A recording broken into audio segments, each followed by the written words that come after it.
Apakah bersentuhan suami istri membatalkan wudhu? Dalam mazhab fikih Islam, hukum bersentuhan antara suami istri dan apakah itu membatalkan wudhu tergantung pada mazhab yang diikuti. Berikut penjelasan berdasarkan 4 mazhab utama. 1. Mazhab Syafi'i.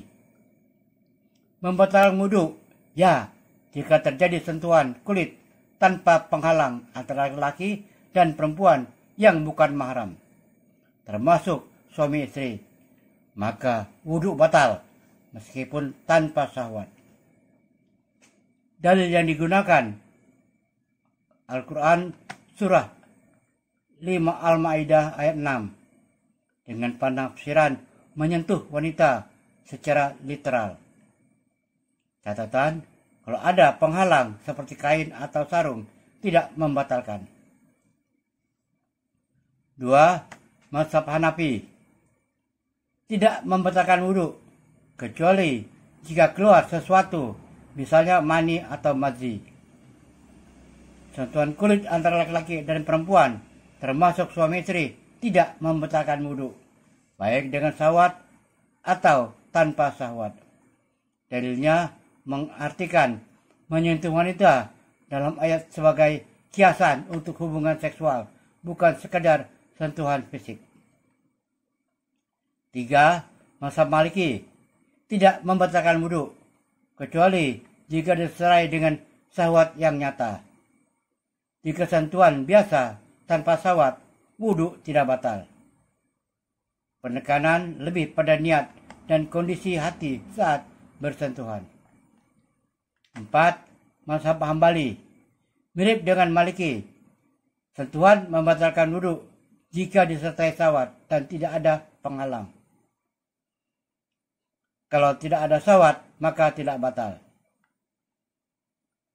Kesimpulan singkat. Mazhab sentuh suami istri membatalkan wudhu. Syafi'i ya, meskipun tanpa syahwat. Hanafi tidak. Maliki tidak, kecuali dengan syahwat. Hambali tidak, kecuali dengan syahwat.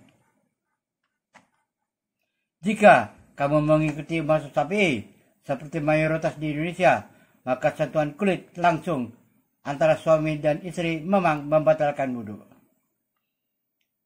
Surah 5 Al-Ma'idah ayat 6.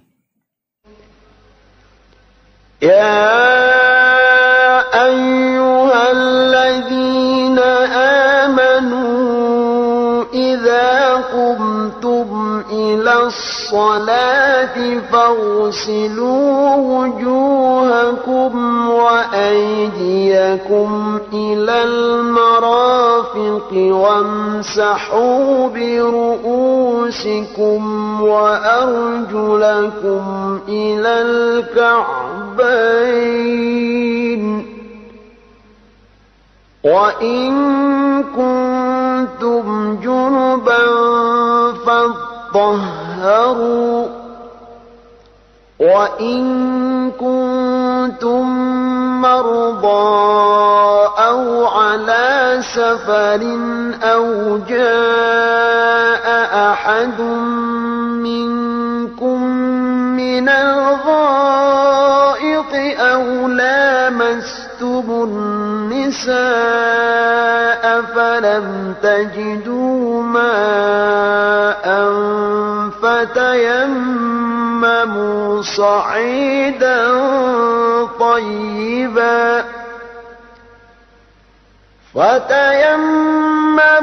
صعيدا طيبا فامسحوا بوجوهكم وأيديكم منه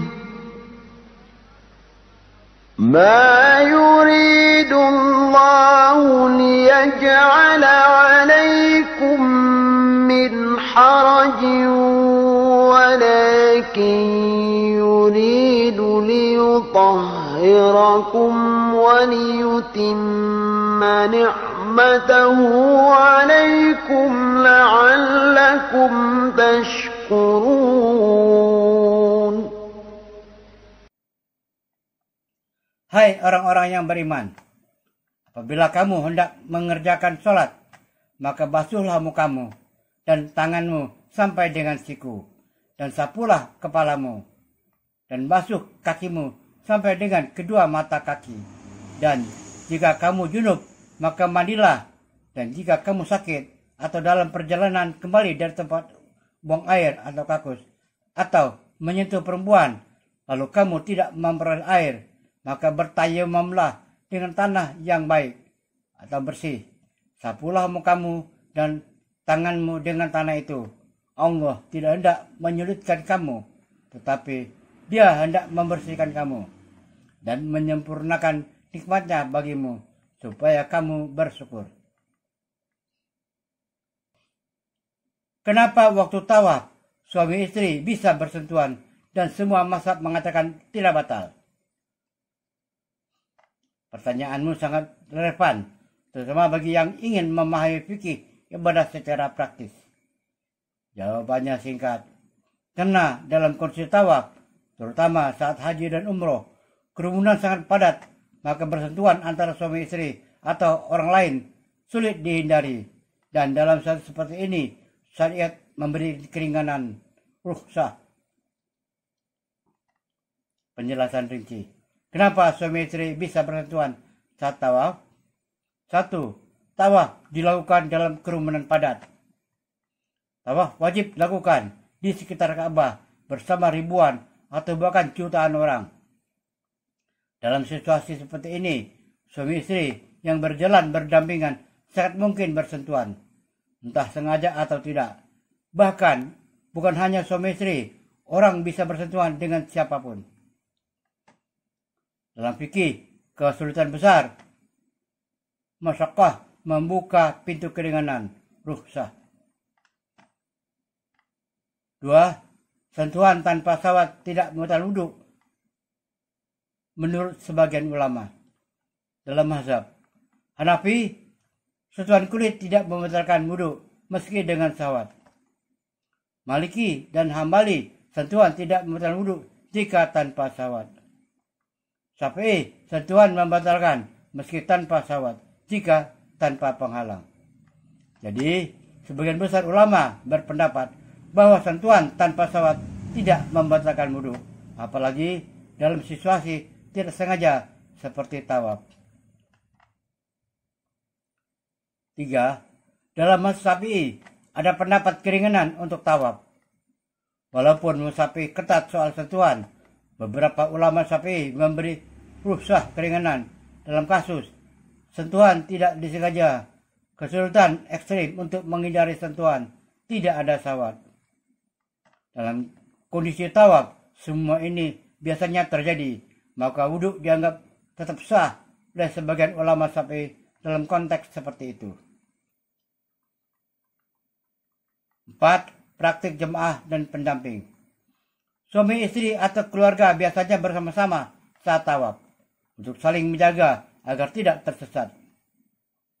Menjaga pasangan, misalnya istri yang lemah atau lanjut usia, bisa menjadi keharusan syar'i meski berarti harus bersentuhan.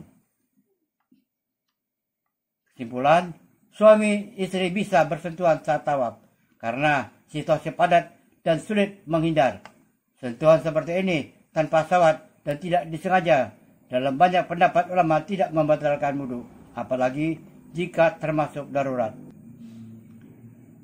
Kenapa bersentuhan dengan mertua tidak batal? Pertanyaan ini menarik dan penting dalam memahami fikih wudu dan mahram. Jawaban ringkas, karena mertua adalah mahram, mu'abbad, mahram selamanya, maka menurut sebagian ulama, bersentuhan dengannya meskipun kulit langsung tidak membatalkan wudu, kecuali disertai syahwat. Penjelasan lengkap. 1. Siapa itu mahram mu'abbad? Mahram mu'abbad adalah orang yang haram dinikahi selamanya, baik karena hubungan darah, susuan, atau pernikahan. Contoh mahram mu'abbad: ayah atau ibu kandung, mertua, ayah atau ibu pasangan, anak tiri yang sudah digauli ibunya, anak kandung, saudara kandung, ipar yang sudah menjadi menantu dalam batas tertentu. 2. pandangan mazhab Syafi'i yang paling ketat. Dalam mazhab Syafi'i, bersentuhan kulit antara laki dan perempuan yang bukan mahram membatalkan wudhu meskipun tanpa syahwat. Namun, ada pengecualian untuk mahram jika bersentuhan tanpa syahwat dan tidak menimbulkan syahwat. Namun, Syafi'i tetap menganggap bahwa semua wanita yang halal dinikahi bersentuhannya membatalkan wudhu. Bahkan, kalau sudah mahram dinikahi karena alasan sementara, seperti ipar yang masih punya pasangan.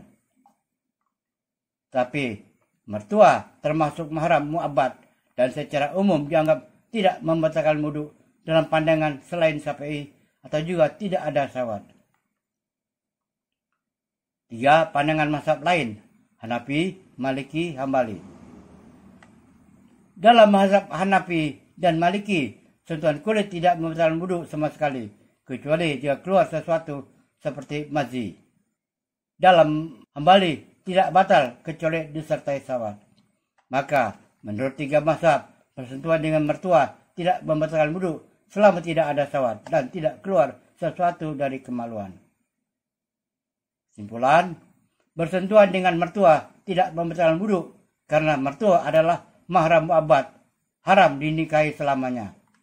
Menurut sebagian besar ulama, terutama di luar mazhab Syafi'i, sentuhan seperti ini jika tanpa syahwat tidak membatalkan wudhu. Namun, jika kamu mengikuti mazhab Syafi'i secara ketat, lebih hati-hati jika menghindari sentuhan kulit langsung, meskipun dengan mertua, terutama jika bisa menimbulkan syahwat. Tabel siapa saja mahram mu'abbad. Berikut ini tabel mahram mu'abbad, mahram selamanya, yaitu orang-orang yang haram dinikahi selamanya, baik karena hubungan nasab, susuan, atau pernikahan. Tabel mahram mu'abbad selamanya. 1.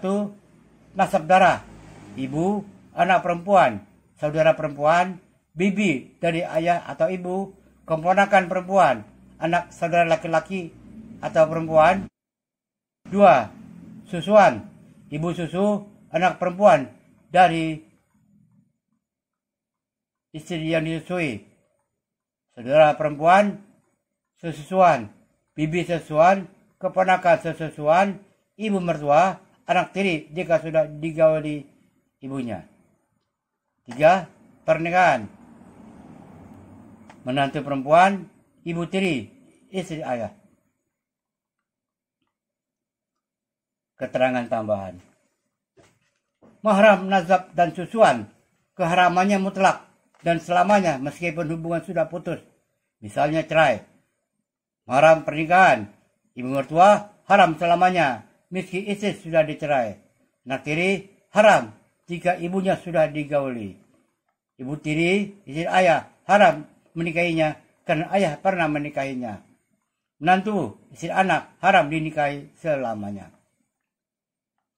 Mahram bagi laki-laki yang tidak boleh dinikahi. 1. Ibu kandung. 2. Anak perempuan kandung. 3. Saudara kandung, saudara perempuan. 4. Bibi dari ayah dan ibu. 5. Keponakan, anak dari saudara laki-laki dan perempuan. 6. Ibu susu. 7. Saudara perempuan sesusuan. 8. Ibu mertua. 9. Anak tiri jika sudah digauli ibunya. 10. Menantu perempuan, istri anak. 11. Ibu tiri. Surah 4 An-Nisa ayat 23. حرمت عليكم أمهاتكم وبناتكم وأخواتكم وعماتكم وخالاتكم وبنات الأخ وبنات الأخت وأمهاتكم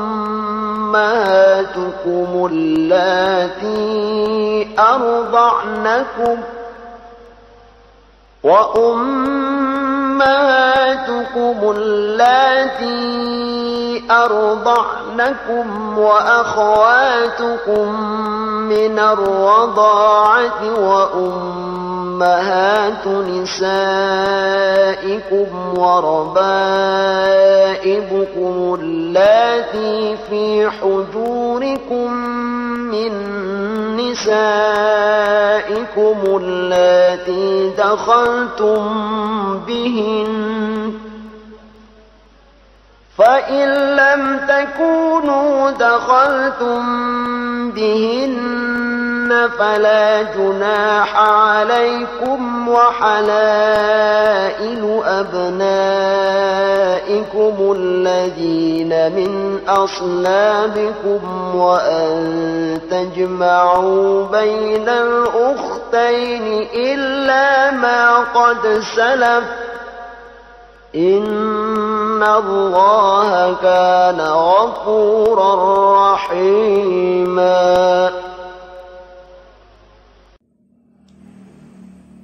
Diharamkan atas kamu mengawini ibu-ibumu, anak-anakmu yang perempuan, saudara-saudaramu yang perempuan, saudara-saudara bapakmu yang perempuan, saudara-saudara ibumu yang perempuan, anak-anak perempuan dari saudara-saudaramu yang laki-laki, anak perempuan dari saudara-saudaramu yang perempuan, ibu-ibumu yang menyusui kamu, saudara perempuan sepersusuan, ibu-ibu istrimu atau mertua, anak istrimu yang dalam pemeliharaanmu, dan istri yang telah kamu campuri. Tetapi jika kamu belum campur dengan istri kamu itu dan kamu sudah ceraikan, maka tidak berdosa kamu mengawininya. Dan diharamkan bagimu istri-istri anak kandungmu atau menantu yang menghimpun dalam perkawinan dua perempuan yang bersaudara, kecuali yang telah terjadi pada masa lampau. Sesungguhnya Allah Maha Pengampun lagi Maha Penyayang. Wallahu alam bisawab. Semoga bermanfaat. Wassalamualaikum warahmatullahi wabarakatuh.